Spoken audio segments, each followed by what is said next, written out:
¿Qué es el cáncer de colon? Yo creo que tenemos que recordar que el cáncer en sí mismo es una enfermedad de la célula, donde ésta se enferma, ¿verdad? La célula es la que se enferma y ella es la que tiene el problema. El cáncer puede desarrollarse en diferentes sitios anatómicos. Cuando hablamos de cáncer de pulmón, la célula que se enfermó fue la célula pulmonar. Digamos, cáncer gástrico, la célula que se enfermó fue la célula gástrica. En el caso de cáncer de colon, la célula que se enfermó fue la célula del colon. Generalmente son las glándulas que están en el colon. Y pues el colon se puede dividir en diferentes sitios anatómicos: el colon ascendente, el colon transverso, el colon izquierdo, el sigmoides y por último el recto.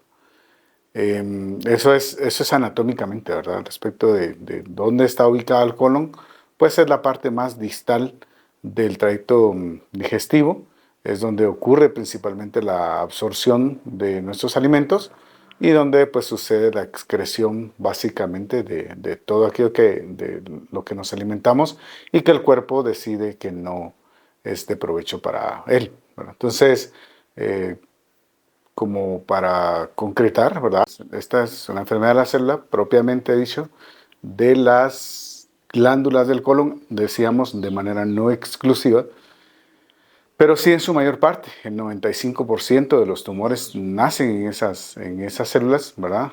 De las glándulas del colon. Ahí es donde se originan y pues desafortunadamente estas tienen la capacidad de invadir localmente y pues ir a distancia, que hacer lo que tanto tememos en el cáncer, ¿verdad? Que es la metástasis, que es lo que termina matando a la gente, ¿verdad?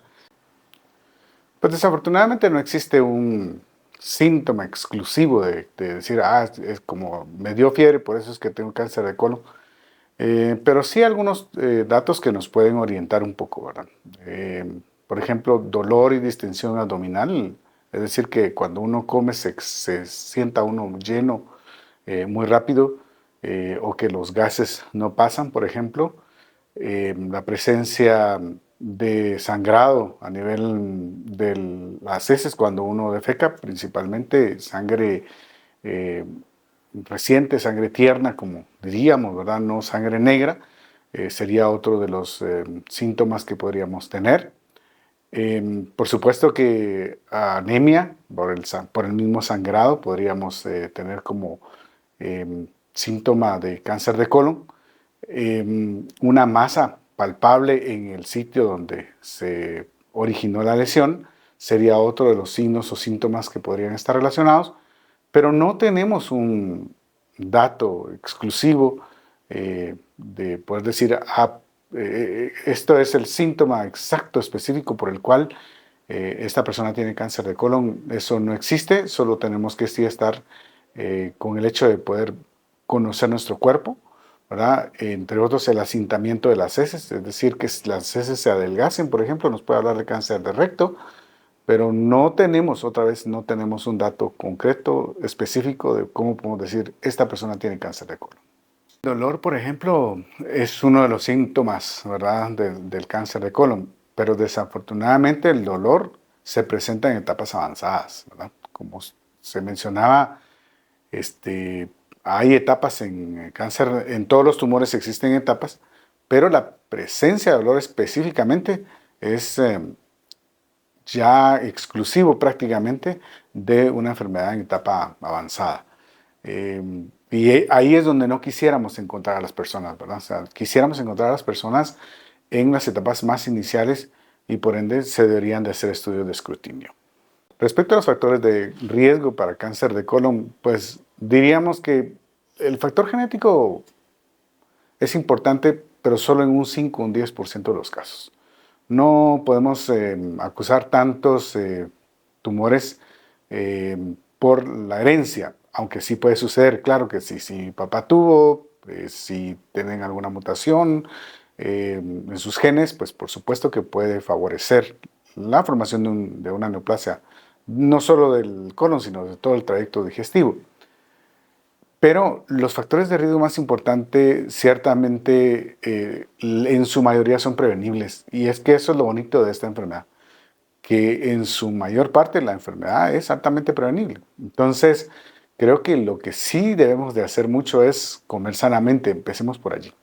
Muchas frutas, muchas verduras.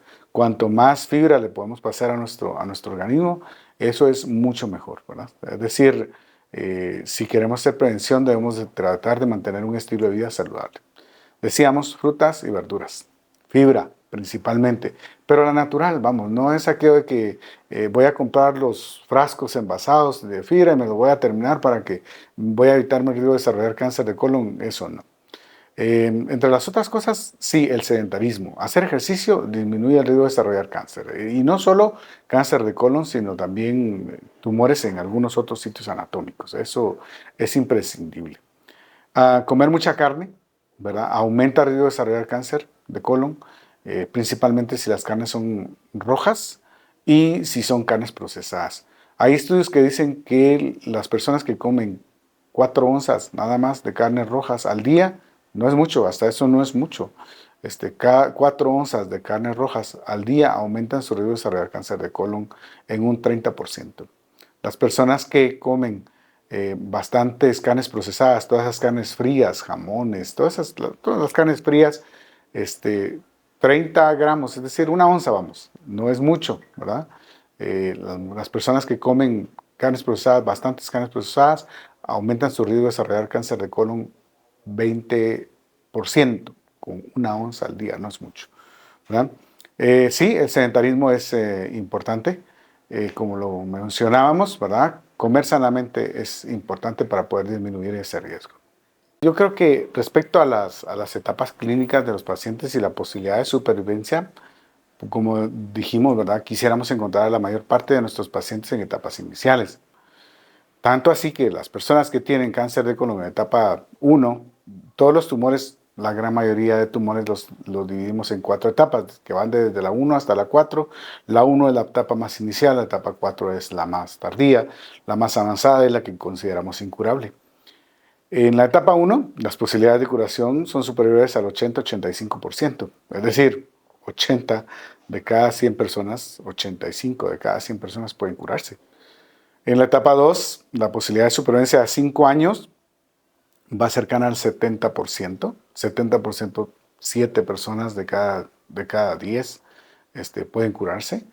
Y en la etapa 3, pues eso se reduce hasta un 50% más o menos. Todavía puede curarse un buen porcentaje de estos pacientes, ¿verdad? Afortunadamente. Pero ya en la etapa 4, pues esto sí cae drásticamente. Desafortunadamente, la posibilidad de supervivencia, la mediana de supervivencia, actualmente irá al año y medio, tal vez, cuando se dispone de los medicamentos como la quimioterapia. Si se disponen de los nuevos medicamentos por cuestiones de costos económicos, no todo el mundo tiene acceso a estos medicamentos. Entonces, pues la posibilidad de supervivencia va al año y medio. Si bien le va a una persona a 2 años, cuando ya la enfermedad llegó en una etapa 4, la etapa incurable, la etapa más avanzada, si sobrevive el paciente mucho más que eso, pues ya es un éxito, ¿verdad? Hemos tenido pacientes con este tipo de supervivencias, afortunadamente los tenemos, pero no es algo que uno espere en todas las personas. Así es que, pues siendo la posibilidad de supervivencia, uno quisiera otra vez reiterar que debemos de hacer el diagnóstico en etapas tempranas. Pues es que la colitis viene siendo como bien su nombre lo indica, colitis, inflamación del colon como tal.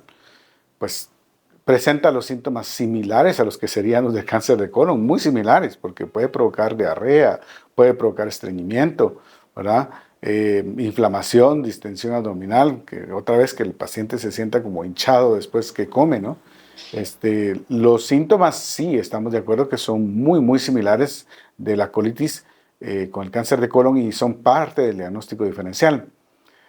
Sin embargo, como se menciona, ¿verdad? Yo creo que es importante que el paciente acuda con la persona apropiada para poder hacer diagnóstico certero de este tipo de patología. Y creo que pues, no podemos quedarnos sin la opinión de un gastroenterólogo, que creo yo que sería la persona más apropiada. Y yo estoy seguro que el gastroenterólogo, cuando el paciente tiene síntomas como de colitis, va a ofrecer al paciente hacer una colonoscopia. Y es que es importantísimo, ¿verdad? Yo creo que no se pierde ningún recurso si el gastroenterólogo propone hacer una colonoscopia en hacerlo. O sea, igual puede ser caro, pero si diagnosticamos el tumor en etapas avanzadas, los tratamientos van a ser mucho más caros. Para poder hacer la detección de un cáncer de colon, primero nos basamos en la clínica, ¿verdad? Siempre decimos, la clínica es mandatoria y pues nos da el diagnóstico en un 80-85% de los casos. Cuando se requieren los estudios de apoyo, pues entonces pedimos una colonoscopía, que esta nos va a permitir ver exactamente dónde está la lesión, ¿verdad? No solo nos va a permitir ver dónde está la lesión, sino que va a permitirnos tomar biopsias de la lesión para poder categorizar. Como decíamos al principio, se habla de adenocarcinomas en un 95% de los casos, pero hay otros tipos de cáncer de colon que se pueden hacer diagnóstico también. Entonces, la colonoscopía nos da la oportunidad de identificar el sitio, tomar biopsias y cuando el patólogo nos ha confirmado el tipo de histología, pues entonces completamos estudios con tomografías desde los pulmones hasta la pelvis para valorar la extensión de la enfermedad. Si la enfermedad está localizada, si la enfermedad ya se extendió, se hizo metastásica. Existen otros estudios más avanzados. Hay un estudio que se llama tomografía con emisión de positrones. Es un poco cara todavía, pero afortunadamente cada vez tenemos más acceso a este tipo de estudios. Y pues creo que siempre va a ser importante hacer estos otros estudios para poder saber el sitio donde está el paciente, valorar la extensión de la enfermedad e incluso valorar la posibilidad de tratamiento, si este paciente va a ser operable o se va a tener que hacer algún tratamiento diferente. Sí, como para hacer el diagnóstico, mencionamos, ¿verdad? Hay que hacer obligadamente una colonoscopía, ¿verdad? O sea, teníamos anteriormente los enemas de bario, ¿verdad? Los estudios varitados, pero pues ya prácticamente estos están cayendo en desuso, ¿verdad? Actualmente tenemos la colonoscopía, es importante. Para valorar la extensión de la enfermedad, generalmente usamos la tomografía. Si se tuviera acceso a una tomografía con emisión de positrones, lo que se conoce como el PET-CT, pues también puede utilizarse, ¿verdad? Y pues teniendo esos datos, sabiendo dónde se originó, sabiendo cuál es la extensión, podremos proponer algún esquema de tratamiento. Cuando hemos logrado determinar que la enfermedad está en la etapa 1, en la etapa 2, generalmente abrimos con una cirugía.